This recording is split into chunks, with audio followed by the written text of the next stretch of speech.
नमस्कार, मी पूजा मंगलमूर्ती आणि तुम्ही बघताय महाराष्ट्र न्यूज 7चं प्रादेशिक बातमीपत्र। मीरा भाईंदर शहरातील रखडलेल्या समस्यांबाबत आज मनसे नेते अविनाश जाधव यांनी मीरा भाईंदर महानगरपालिका आयुक्त डॉक्टर विजय राठोड यांची भेट घेतली। अनधिकृत बांधकाम, पाणी प्रश्न, कोविड संदर्भात शहरात सीसीटीव्ही कॅमेरे, रस्त्यावरील खड्डे अनेक विषयांवर सकारात्मक चर्चा झाली असून लवकरच आयुक्त हे सगळे विषय मार्गी लावणार आहेत, अशी माहिती पत्रकार परिषदेत मनसे नेते अविनाश जाधव यांनी दिली।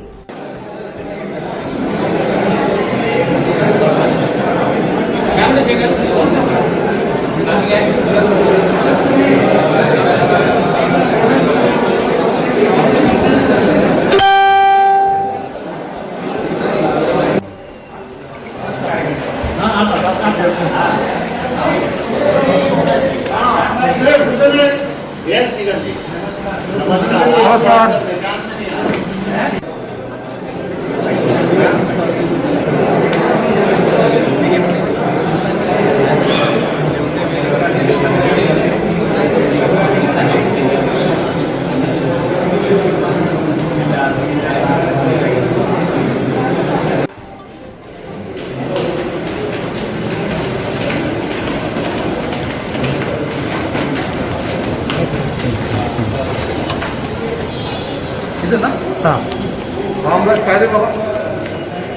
होता है, वापिस 3 साल हो गया तो वो 70 हो जाता है, फिर वापिस जैसे ही इलेक्शन को 1 साल बाकी रहता है तो वो 100 के ऊपर आता है और इलेक्शन नजदीक आने के बाद 100।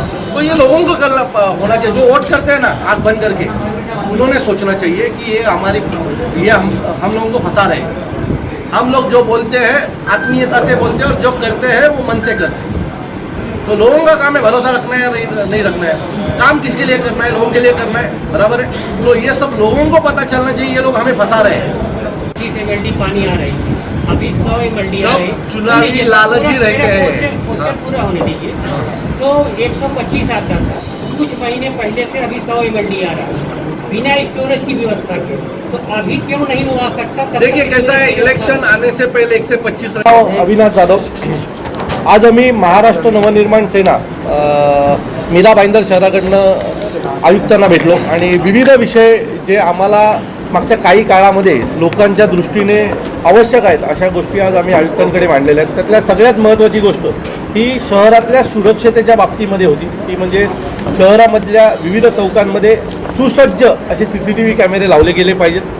ज्या पद्धतीने जग बदलतंय त्या पद्धतीने तरुण पिढी बदलते, शहरामध्ये मोफत वायफायची व्यवस्था झाली पाहिजे, यासाठी आज आम्ही आयुक्तांकडे ती मागणी केलेली आहे।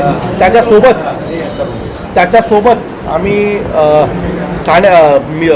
मीरा भाईंदरमध्ये दाजपूळपाडा इथे वाढत असलेली अनधिकृत झोपडपट्टी आणि त्याचा प्रशासनावर पडणारा ताण याच्या बाबतीत आम्ही आज आयुक्तांशी चर्चा केली आणि त्याच्यावर तात्काळ कंट्रोल आणावं किंवा कारवाई व्हावी ही मागणी केली।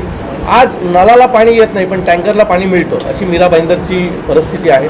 सो हा पाणी नक्की चोरीचं पाणी आहे की कुठून येतं याचा शोध लावावा, नाहीतर महाराष्ट्र नवनिर्माण सेना त्यांच्या पद्धतीने त्याचा शोध लावेल, हे देखील आम्ही आयुक्तांना आज मांडलेलं आहे। मेट्रोचे जे पत्रे आहेत जे चुकीच्या पद्धतीने लावलेले आहेत, जिथे काम नाही अशा ठिकाणी वर्ष झाले पत्रे लावून ठेवलेले आहेत आणि रस्ते लहान करण्यात आलेले आहेत, त्याच्यावर तात्काळ कारवाई। जिथे काम चालू आहे तेवढ्याच भागातले पत्रे हे रस्त्याला मोठे करावेत, बाकीचे सगळे पत्रे जे आहेत ते छोटे करावेत, मिनिमाइज करावेत, जेणेकरून रस्ते मोठे होतील, अशी मागणी आज आम्ही त्यांच्याकडे केलेली आहे। त्याचबरोबर महापालिकेच्या अनेक विभागातील कर्मचाऱ्यांचे मागील 3-4 महिने पगार झालेले नाही आहेत, ते व्हावेत, तात्काळ व्हावेत, कारण दिवाळीचा सण जवळ आलेला आहे। सो त्यांचे पगार तात्काळ व्हावेत म्हणून आम्ही आज आयुक्तांकडे मागणी केलेली आहे। आणि जर सिग्नल असतील, शहरात येणारे सिग्नल आहेत ते पूर्णपणे बंद आहेत मेट्रोमुळे, तर ते तात्काळ सुरू करून घेण्यात यावेत, कारण प्रचंड ट्रॅफिकचा लोड या शहरावर पडतं। मी मगाशीच म्हटलं की मीरा भाईंदर असं शहर आहे की तिन्ही बाजूने ट्रॅफिकने वेढलं आणि एका ठिकाणून पाण्याने वेढलेलं आहे। सो तुम्ही वसईवरनं आलात तरी तुम्हाला 2 तास लागतात, तुम्ही ठाण्यावरनं आलात तरी 2 तास लागतात आणि मुंबईवरनं येतानाही तुम्हाला 2 तास लागतात। तो ऑलरेडी इथली जनता खूप अडचणीत आहे, त्यात हा भर आहे। सो या सगळ्या गोष्टींवर महानगरपालिकेच्या आयुक्तांनी विचार केला पाहिजे आणि त्यासाठी आज आम्ही त्यांची भेट घेतली आणि लवकरच योग्य तो आणि चांगला निर्णय महापालिकेचे आयुक्त देतील अशी अपेक्षा आम्हाला त्यांच्याकडनं आहे। CCTV बद्दल तुम्ही सांगितलं तर CCTV मनसेही CCTV देणार आहेत का? मी आत्ता भाईंदरच्या सिनियर PI आमच्याबरोबर होते. त्यांनी अशी संकल्पना मांडली की नवीन आलेल्या आयुक्तांनी प्रत्येक व्यापाऱ्याला विनंती केलेली आहे की तुम्ही एक CCTV कॅमेरा द्या शहरासाठी. सो आम्हाला ती संकल्पना खूप आवडली आणि म्हणून महाराष्ट्र नवनिर्माण सेनेने पुढाकार घेऊन तात्काळ पहिले 25 CCTV कॅमेरे हे आम्ही देणार आहोत. भारतीय संस्कृतीत दिवाळी सगळ्यात मोठा व महत्त्वाचा सण आहे. गरीब असो किंवा श्रीमंत असो, प्रत्येक व्यक्ती आपल्या मिळकतीनुसार हा सण साजरा करतो. पण यावर्षी पोलीस जिल्ह्याच्या उत्तर पूर्व दिशेत पसरलेल्या 51 गावातील आदिवासी नागरिकांसह दिवाळी साजरी करणार आहेत. या 51 नक्षल प्रभावित गावांची लोकसंख्या 10,977 आहे. या आदिवासी गावांमध्ये शिक्षण घेणारी मुलं आणि इतर लोकांची स्थिती दयनीय आहे.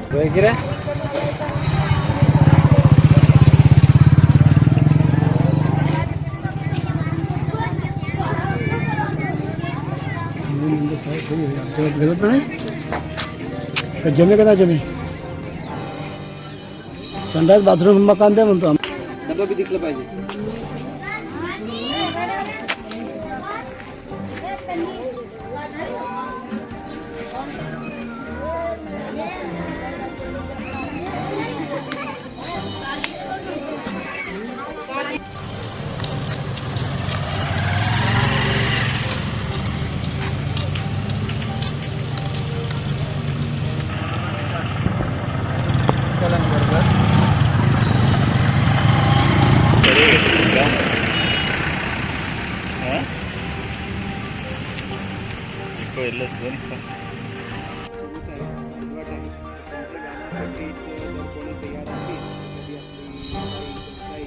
त्यांना आपण अंगणवाडी सेविका म्हणून ठेवू शकतो.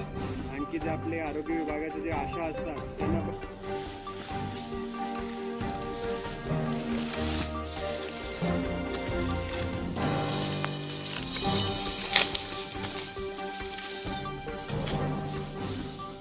खूप अनन्यसाधारण असं महत्त्व आहे.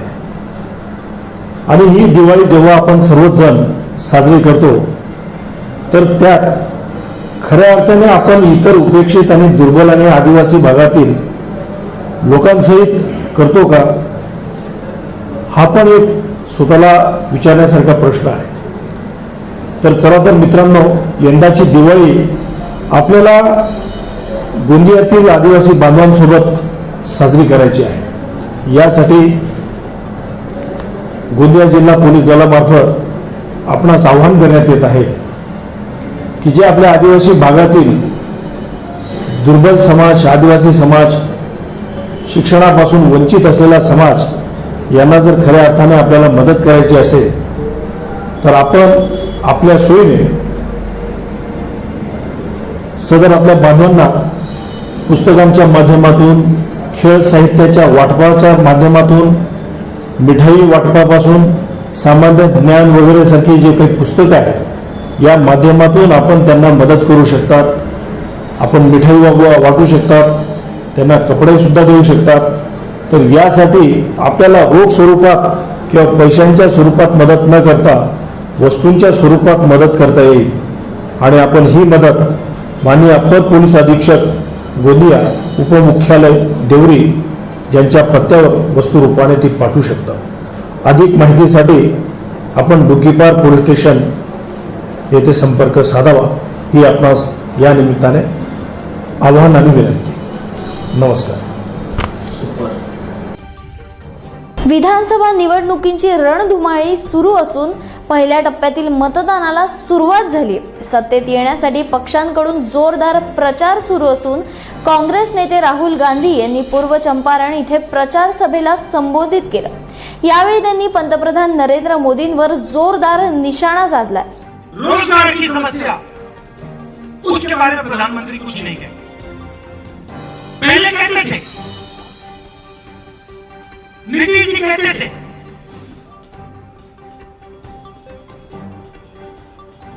अब प्रधानमंत्री अपने भाषण में नहीं कहते कि मैं 2 करोड़ युवाओं को रोजगार दूंगा. जानते हैं झूठ बोला था, बिहार की जनता बात समझ गई.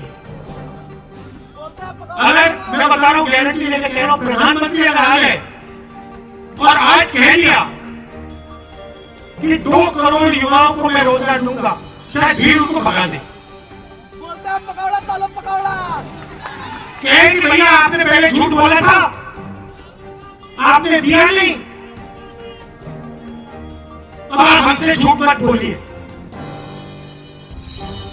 बिहार विधानसभा निवडणुकांच्या दुसऱ्या टप्प्यातील प्रचाराला सुरुवात झाली. उत्तर प्रदेशचे मुख्यमंत्री व भाजपचे स्टार प्रचारक योगी आदित्यनाथ हे आज गोरियाकोठी विधानसभा मतदारसंघात प्रचारासाठी आले होते. त्यावेळी त्यांनी काँग्रेस आणि राजदवर जोरदार टीका केली.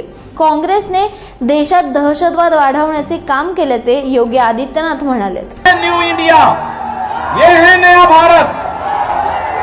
और भाइयों बहनों, ये कांग्रेस तो देश के अंदर आतंकवाद को और नक्सलवाद को बढ़ावा दी है.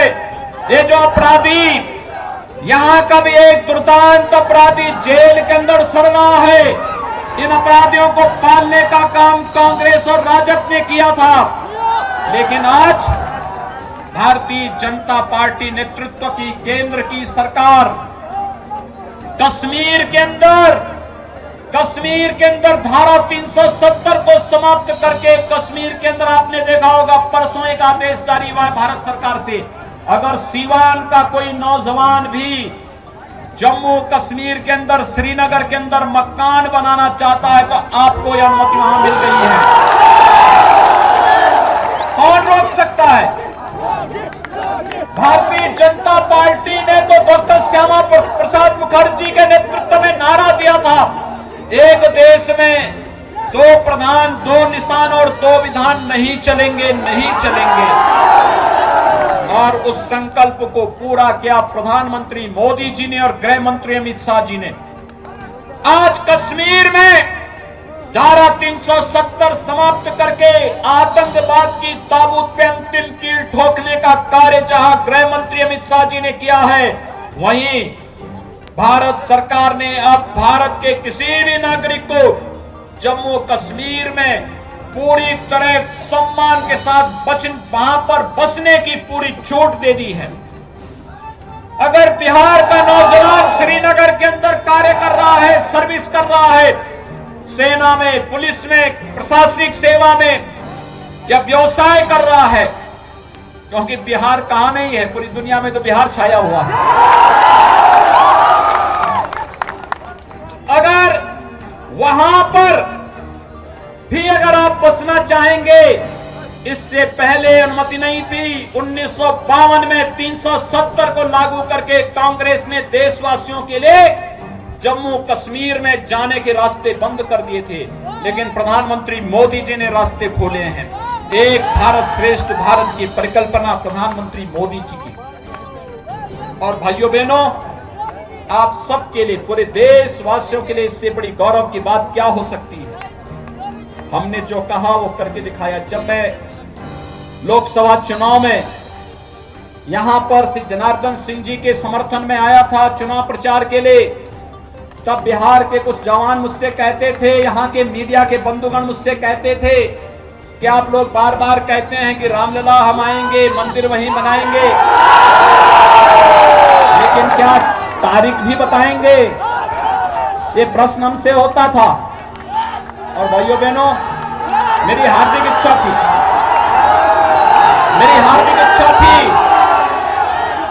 अयोध्या में भगवान राम के भव्य मंदिर के शिलान्यास में बिहार के हर गांव का प्रतिनिधित्व हो, यह मेरी हार्दिक इच्छा थी. लेकिन एक कोरोना संक्रमण के दायरे, कोरोना महामारी के नाते भाइयों बहनों, हमने शुभ मुहूर्त में संजोग, आप देखिए कितना अच्छा संजोग बैठता है. 5 अगस्त 2019 कश्मीर से धारा 370 सदैव के लिए समाप्त हो जाती है. और 5 अगस्त 2020 500 वर्षों का हिंदू समाज के जो भावनाएं थी, जो टीस थी, उस टीस को दूर करते हुए प्रधानमंत्री मोदी जी के द्वारा अयोध्या में भगवान राम के भव्य मंदिर के निर्माण का शिलान्यास किया. 5 अगस्त 2020 अयोध्या में भगवान राम के भव्य मंदिर के निर्माण का मार्ग प्रशस्त होता है। ये चीजें बताती हैं कि भारतीय जनता पार्टी जो कहती है वो करके दिखा देती है, और हम लोगों ने करके दिखाया।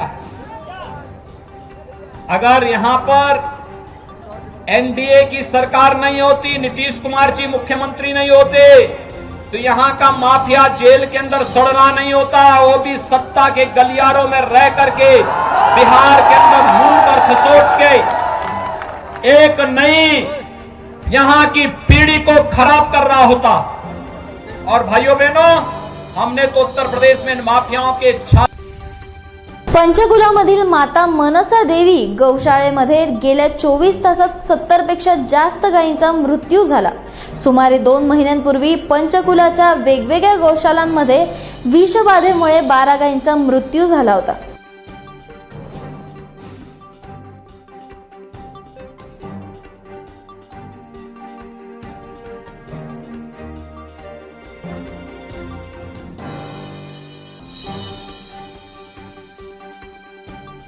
गायें तो यहाँ तकरीबन 100 के आसपास पर लाई थी और उनमें से 70 की मृत्यु हो चुकी है और 30 का इलाज चल रहा है, 30 के लग रहा है। और प्रथम दृष्टा तो कारण यही लग रहा है कि कोई फूड पॉइजनिंग या वाटर पॉइजनिंग का कोई मामला है। हमने सैंपल कलेक्ट करके हमारे लिस्ट को भेज दी है। जो टेस्ट रिपोर्ट आएगी तो वो कंफर्म कर पाएंगे। इतना श्योर है कि इन्फेक्शियस बीमारी नहीं है, कीटाणु जनित बीमारी नहीं है। मध्य प्रदेशात काँग्रेस नेते सचिन पायलट हे काँग्रेसचे स्टार प्रचारक आहेत। पायलट काँग्रेसचे स्टार प्रचारक म्हणून भाजपा खासदार ज्योतिरादित्य सिंधिया यांच्या बालेकिल्ल्यात प्रचार करणार आहेत। राज्यात 28 विधानसभा जागांवर 3 नोव्हेंबर रोजी पोटनिवडणुका होणार आहेत। कांग्रेस बराबर एक मुद्दा लेके चल रही है कि सिंधिया जी गद्दार हैं, क्या आप भी यही मान के चलते हैं? मुझे लगता है कि हर व्यक्ति स्वतंत्र है अपना निर्णय लेने के लिए, किस दल में रहना है, किस पार्टी में रहना है, और जनता निर्णय करेगी कि किसका निर्णय सही किसका निर्णय गलत है। अल्टीमेटली कोई भी रिप्रेजेंटेटिव हो पब्लिक का, पब्लिक जनता को भी जाना पड़ता है और वोट का राज है और वोट मतदाता ही तय करे। जायकवाडी धरणातून जालना शहराला पाणी पुरवठा करणारी पाईपलाईन पैठण पाचोड रस्त्यावरील आखतवाडा फाट्या शेजारील 4 नंबर 2च्या जवळ फुटल्याने लाखो लिटर पाणी वाया गेलं। पाण्याचे फवारे सर्वत्र उडत असल्याने पाहायला मिळते।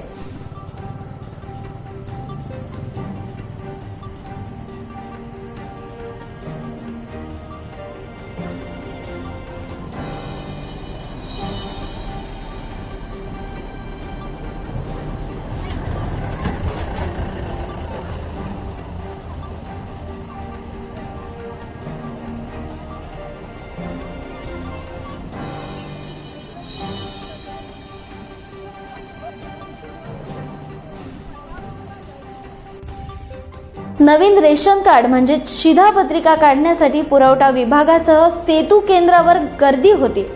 पुरवठा विभागाचे कर्मचारी सेतू केंद्राकडे पाठवतात, तर सेतू केंद्र संचालक नागरिकांना आदेशच आले नसल्याचे सांगत त्यांना पुरवठा विभागाकडे पाठवतात। मात्र यामुळे नागरिकांना नाहक त्रास सहन करावा लागतो। जिल्हा पुरवठा अधिकारी कार्यालय सध्या वेगळ्याच चर्चेत आहे। नवीन राशन कार्ड काढण्यासाठी पुरवठा विभागासह सेतू केंद्रावर गर्दी होत आहे। पुरवठा विभागाचे कर्मचारी नागरिकांना सेतू केंद्राकडे जा, तर सेतू केंद्र संचालक नागरिकांना पुरवठा विभागाकडे पाठवत आहे। मात्र कोणाचेही रेशन कार्ड निघत नसल्याची परिस्थिती आहे। सर्व कामकाज हे आता सेतू मार्फत दिलेले आहे। नवीन रेशन कार्ड काढणे, दुय्यम रेशन कार्ड नाव कमी जास्त करणे आणि त्याच्या संबंधित सर्व जे आवश्यक डॉक्युमेंट्स असतात त्याची माहिती सुद्धा सेतू केंद्र चालकांना दिलेली आहे। त्यामुळं माझे सर्व शिधापत्रिकाधारक किंवा ग्राहकांना विनंती आहे की त्यांनी आपले काम सर्व सेतू केंद्रामधूनच करावे। पुरवठा विभाग आणि सेतू केंद्र अशा चक्रा मारणाऱ्या नागरिकांना मात्र नाहक त्रास सहन करावा लागत आहे। सेतू केंद्र संचालक हे सांगतात की आम्हाला पुरवठा विभागाकडून मेल आलेला आहे, पण मात्र कुठल्याच प्रकारचं प्रशिक्षण त्यांनी दिलेलं नाही, कुठलीच माहिती दिलेली नाही। त्यामुळे या मेलवरून कसे कार्य करावे असाच प्रश्न उपस्थित होत आहे। पुरवठा विभागाच्या या अकार्यक्षमतेमुळे नागरिकांना व सेतू केंद्र संचालकांना त्रास सहन करावा लागत आहे. 1 ऑक्टोबरपासून एकही नवीन राशन कार्ड किंवा दुरुस्तीचे काम झालेले नाही. रेशन कार्ड सेतू केंद्राद्वारे करण्यात येत आहे. पण प्रॉब्लेम हे येत आहे, काळे साहेबांनी जे सांगितलं त्याप्रमाणे निदर्शन जे दिलेले आहे आम्हाला डिस्ट्रिक्ट कोऑर्डिनेटर मुजुमदार सरांनी पण निर्देश दिले, मेलद्वारे आम्हाला कळवले. पण सर प्रॉब्लेम एक असा आहे की जो दुय्यम रेशन कार्ड आहे त्यांचा कालावधी 7 दिवस आहे. पण 7 दिवसात जर ते रेशन कार्ड नाही झालं तर लोक आमच्या अंगावर येतात. आम्ही सर्व सेतू संचालक हे कार्य करण्यास सक्षम आहोत, परंतु प्रॉब्लेम हा झालेला आहे की एकदा पुरवठा अधिकारी किंवा कर्मचाऱ्यांनी आमची एकदा सेतू संचालकांची कार्यशाळा घ्यावी आणि आमचे जे प्रॉब्लेम आहे ते ऐकून घ्यावे. अनेक मजूर नवीन राशन कार्ड आणि दुरुस्तीसाठी पुरवठा विभाग आणि सेतू केंद्रात जात आहे.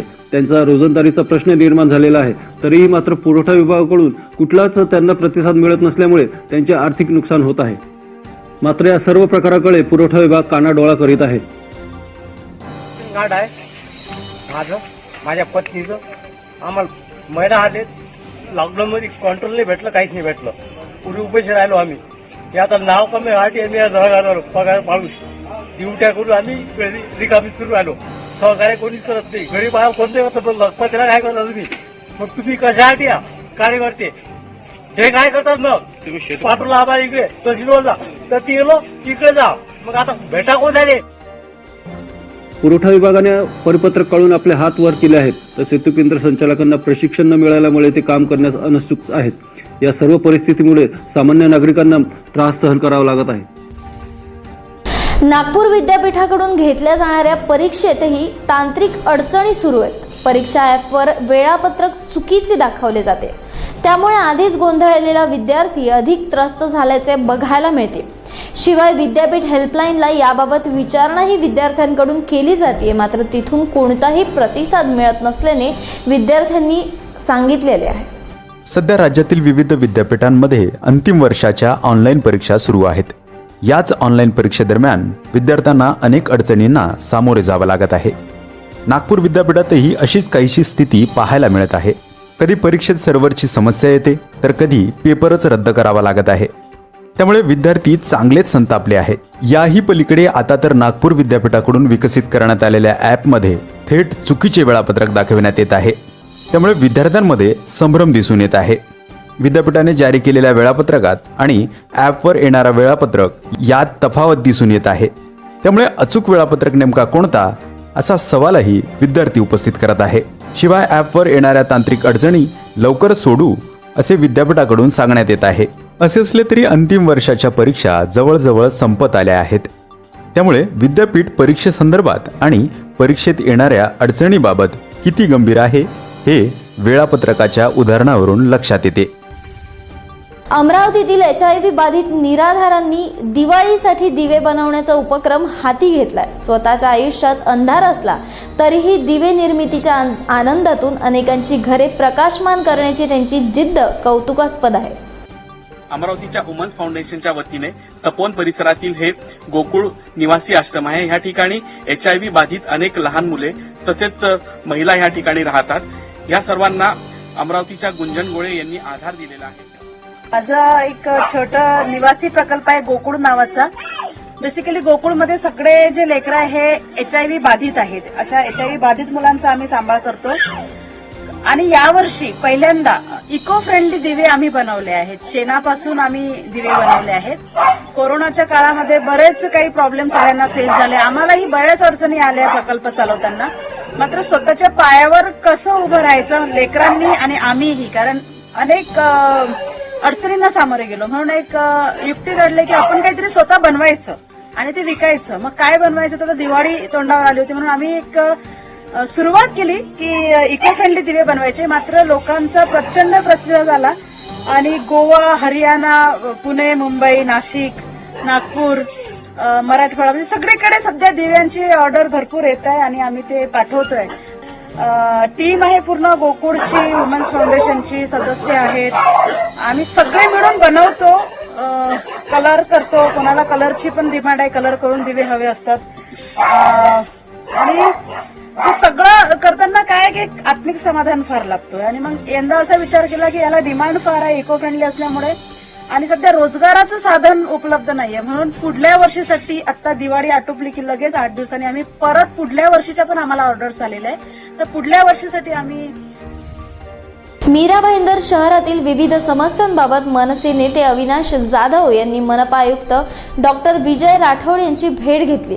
शहरातल्या सुरक्षतेच्या बाबतीमध्ये होती ती म्हणजे शहरामधल्या विविध चौकांमध्ये सुसज्ज असे CCTV कॅमेरे लावले गेले पाहिजेत.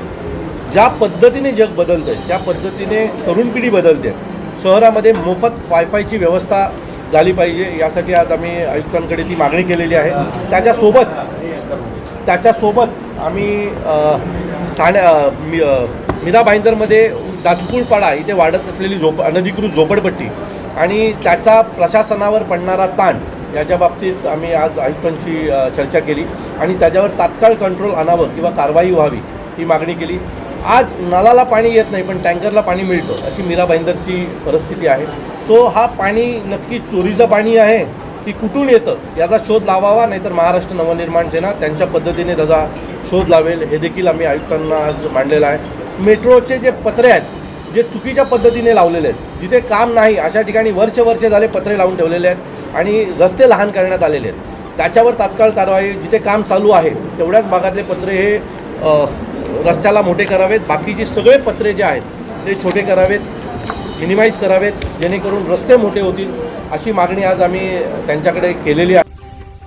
पाळीव जनावरांना लाळ्या खुरकूत या विषाणूजन्य आजाराची लागण होतीये. रोगाची लागण झाल्यास गाय म्हशींच्या दूध उत्पादनात घट होते. त्यामुळे 13 तालुक्यात 10 लाख पाळीव जनावरांना लाळ्या खुरकूत रोग प्रतिबंधक लसीकरण मोहीम सुरू करण्यात आली. प्रत्येक जनावराला टॅगिंग करणे, त्याच्यानंतर लाळ्या खुरकुताचं लसीकरण करणे आणि ते NAIP च्या वेबसाईटवरती त्याची संकेतस्थळावरती नोंदणी करणं हे महत्त्वाचं आहे. कारण संपूर्ण भारतामधून आपल्याला लाळ्या खुरकूत रोगाचं समूळ उच्चाटन करायचं आहे. त्याकरता ह्या वर्षी प्रथमतः टॅग मारणे, लसीकरण करणे आणि त्याची ऑनलाईन एंट्री करणं हे अत्यंत महत्त्वाचे आहे. याच्यानंतर फक्त आपल्याला लाळ्या खुरकूत रोगाचं दर 6 महिन्यांनी लसीकरण करायचं आहे. तर ह्या पहिल्या फेरीमध्ये लाळ्या खुरकूतच्या लसीबरोबर टॅग मारायचं काम चाललेलं आहे. पण प्रत्येक शेतकऱ्यांनी आपल्या प्रत्येक जनावराला टॅग मारून घेऊन खुरकुताचं लसीकरण करणे गरजेचं आहे. कारण हा आधार कार्ड हा प्रत्येक जनावराला देण्यात येत आहे. त्याचे अनेक फायदे आहेत की आपल्याला खरेदी विक्री करताना इथून पुढे बाजार समितीमध्ये त्याचा बिल्ल्याचा आपल्याला आधार कार्ड नंबरचा उपयोग होणार आहे. दुसरी गोष्ट आपल्याला हे जनावर जरी विकलं दुसऱ्या मार्गाला तरी तो आधार कार्ड नंबर तोच राहणार आहे. तिसरी गोष्ट म्हणजे विम्यासाठी पण याचा आपल्याला ह्याच बिल्ल्याचा उपयोग होणार आहे. त्याच्यानंतर परत दुसरे कोणत्या प्रकारची बिल्ले मारण्यात येणार नाहीत. तरी सर्व शेतकरी बांधवांना एक नम्र विनंती आहे की सर्वांनी सहकार्य करावे.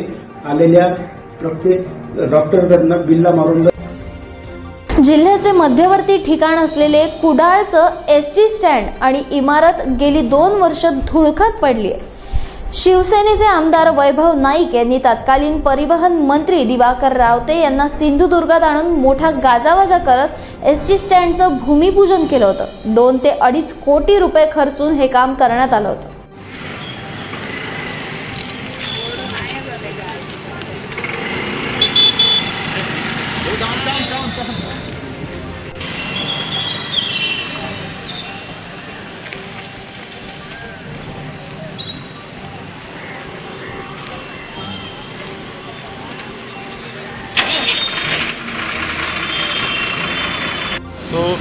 जरा का काशीराव सिंधुदुर्ग जिल्ह्याच्या मध्यावर असलेला पुरा असं आहे की जे काही स्टँड आता सध्या इमारत जी एवढं 2-2.5 कोटी रुपये खर्च करून बांधण्यात आली आहे ती निव्वळ ST प्रशासनाकडे पैसा नसताना लोकांच्या पैशातून त्याचा खर्च म्हणजे संपूर्ण जो खर्च आहे तो चुकीच्या पद्धतीने झाला आहे असं पहिल्यापासूनच महाराष्ट्र नवनिर्माण सेना सांगत आलेली आहे.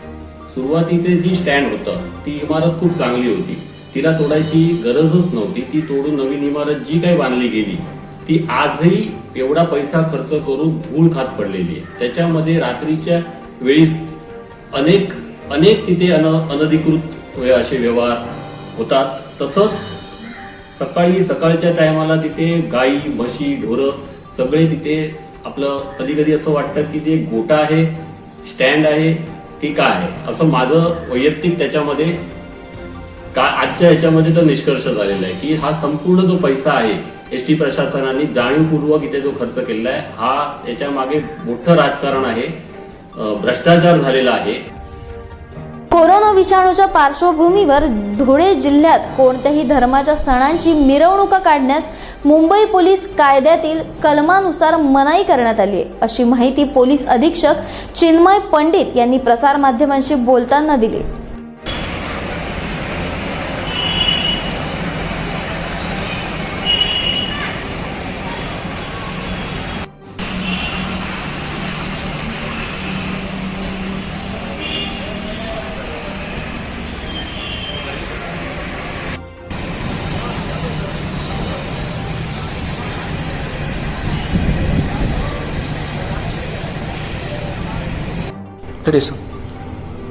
येत्या 30 तारखेला संपूर्ण भारतभरामध्ये आणि अर्थातच धुळ्यामध्ये देखील मुस्लिम बांधवांचा ईद ए मिलाद हा सण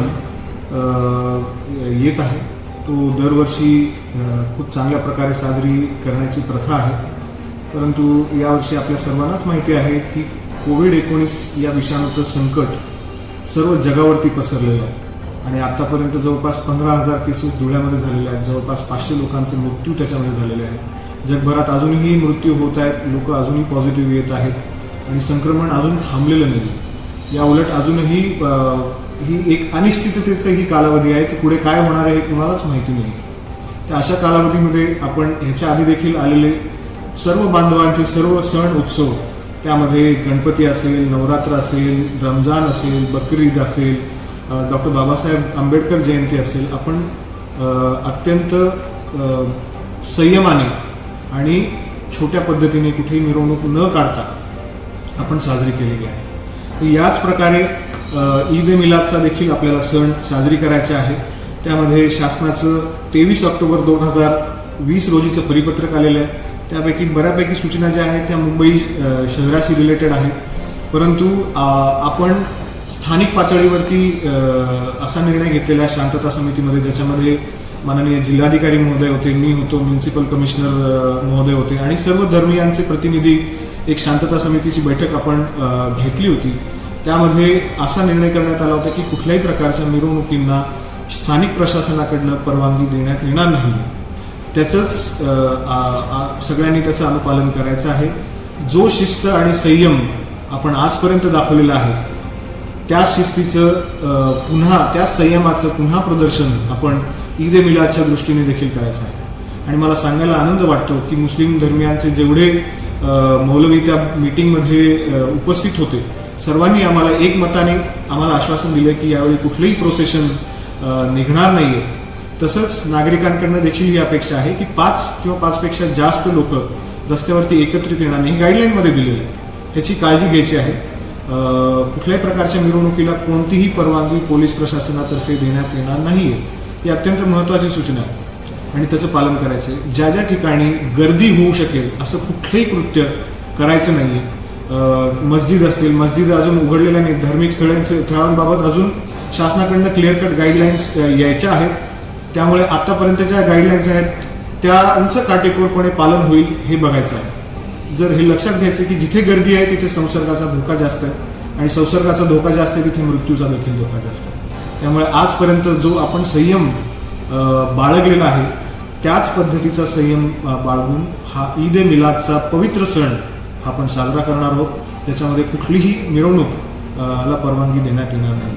धन्यवाद. जय हिंद.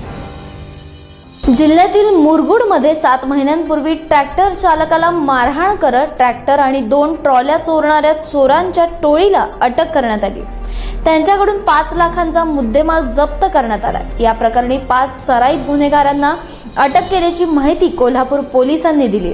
होता दाखल होताना एक ट्रॅक्टर आणि 2 ट्रॉली कारखान्यावर पिंजरी कारखान्याच्या इथे जात असताना त्याला अडवून रेकॉर्डवरील दरोडा आणि पूर्वीच्या जबरी चोरी यशवंत बँक कळ्याची जी जबरी चोरी झाली होती त्यातला जो आरोपी होता विजय गौड आणि त्याचा साथीदार या दोघांनी मिळून आणखी सांगली जिल्ह्यातले राजाराम रावसाहेब माने आणि शंतनू कुमार दत्तात्रय खंदारे यांना साथीला घेऊन ह्या 5 जणांनी हा जबरी चोरीचा गुन्हा केला होता, परंतु तो 5 जणांनी केल्यामुळे आता त्याच्यात वाढीव सेक्शन दरोड्यास लागणार आहे. त्यामध्ये ट्रॅक्टर 2 ट्रॉली हे हस्तगत केलेले आहेत. त्या 5 आरोपींना सुद्धा आम्ही अटक आज केलेली आहे.